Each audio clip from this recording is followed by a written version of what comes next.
Welcome back. In this video, we are going to see what is an exception and how Java is going to handle this. As you know, exception is something like no abnormal event that occurs during program execution. So, which can be an error and which is going to disrupt the normal way of flow of instructions, which is going to disturb it. Okay. So, when you take exception, there are two categories. One is compile time error. So compile time error is something like which deals with syntax. Think that you have written a C program with printf statement, and you forgot to put semicolon for that.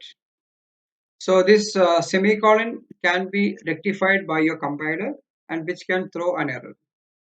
Whereas think that you are writing a program to find sum of the numbers, and by mistake you have written difference of two numbers. That is going to be a logical error. So when you run the program, you will understand that there is an error.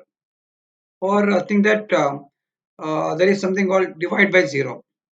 So think that you are reading the numbers from the keyboard. After reading the numbers from the keyboard, you understood that one number is going to be zero. So which is going to throw an error. So this kinds of errors occurs during the execution of the program. Okay, so let me repeat, there are two kinds of errors. One is compile time, other one is runtime. Now let us see how Java is going to handle this. uh, Normally this is handled by Java runtime, or if you want we can write or we can define a code for this. Let me repeat, if you want, we can write a separate code which is going to define this exception, or by default Java runtime is going to manage this. So the unexpected situation can be like running out of memory. Nowadays this is not happening because no, every system has got enough memory. Olden days we had systems with limited memory, so this used to happen. Second case can be resource allocation. If you take a system, everything is treated as a resource, like the CPU time, the memory, the input devices, output devices, everything is treated as a resource. Or cases like you try opening a file which is not there, file does not exist, which can be an error. Or there are problems with network connectivity. So these all unexpected situations. So how Java is going to handle this? Java uses five keywords for this, and the keywords are try, catch, throw, throws, and finally. So we are going to see how we can make use of this keyword so that we can handle this. So let us see the syntax for this. So we can see the try. We call it as a try block, where you can write the piece of code which you think may produce an exception, or which you suspect which is going to create, which is going to throw an exception. So this piece of code you can write inside the try block. Next is catch. So catch, which is going to catch the exception thrown by the try block. So obviously try is going to create the error. So obviously which is going to throw an exception that should be caught in the catch block. And the last one is finally.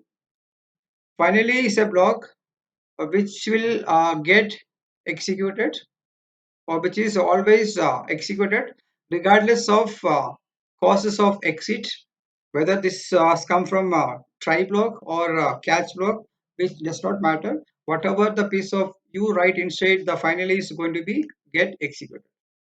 Now let us see a small program. So you can see a class called exception test. So this is the entry point, and we have the main method, and look at the try block. So this is what the piece of code which I suspect which may throw an exception. Let us see what it is. So we have an array with size 2. So when I say an array with size 2, the index starts from 0 and 1, and we have named it as A. So we have one integer array with two spaces. Every integer is going to take 4 bytes. Now look at the next statement, system.out.println. So this is going to print or access element 3. So whatever I give inside the printer, which is going to print as it is. But look at the next statement, A of 3. But for the given array, there is no index called 3. So what happened? So this is going to throw an exception called array index out of bound exception. If it is normal case, if it is no some other language, which is the program execution is going to stop there. But Java, this is going to be caught in the catch exception, catch block, where we name it as array index out of bound exception. If any such kind of things happen, this is a place where this will be caught, and E is the one which is going to take, or which is going to act as a variable where it is going to tell what kind of exception has taken place. If you want, we can print the value. Look at the next statement, which is going to print the exception thrown, the statement with what is the exception. So whatever is done, once it is done with that, it is coming out of try and catch, and this statement is going to print as it is, which is nothing but out of the block. Now let us see what output this is going to create. So as I told, so we are going to get the statement exception thrown, and E is the variable which is going to tell you what kind of exception. So this is in java.lang, and the exception is going to be array index out of bounds exception. So this is done by the variable E, and what statement you give after this, which is going to print as it is, which is out of the block. So this is about normal syntax or structure. Now let us see a situation where we can have a multiple catch. So look at the try block. So you are going to write the piece of code which is going to create or which is going to throw exception, and we are going to have a multiple catch for this. We don't know what kind of exception this is going to throw. So for safer side, we are going to take multiple catch. Let us see how it works. So you can see again a class called multi catch. This is a main program, and I have taken an array with size 5, and I'm going to take the last element. So there is when I say an array with size 5, always the array index starts with 1. So I'll be having 1 0 1 2 3 and 4. And what is the next statement does, which is going to access the value at index number 5, but index value 5 is not there. So what happened, this is going to throw an exception. And moreover, look at the right hand side where 30 by 0, so that is going to be division by 0. In a single statement we have thrown two exception, this try block. So what is the first one, which is which is going to be caught by the array index out of exception, which is going to search where is array index out of bound exception. This is not the one. We go to next catch statement. Yeah, there is an array index out of bound exception. So this is a statement which is going to catch this, and E is going to tell what exception it is. E is a variable. You can replace this E with any variable, and you are going to print the statement array index out of bound exception.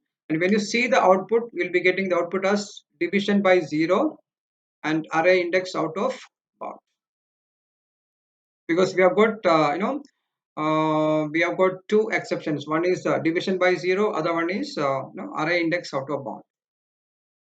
So this is all about multiple try sorry multiple catch. Same way we can have nested try. Nested try is nothing but something like a nested for loop, one try inside another one. See, look at this, this try starts and ends here. So inside this try statement we have one more try statement, and for this try there is a catch statement, and for the outer try there is another catch statement. So this situation, or this we call it as multiple catch and try blocks.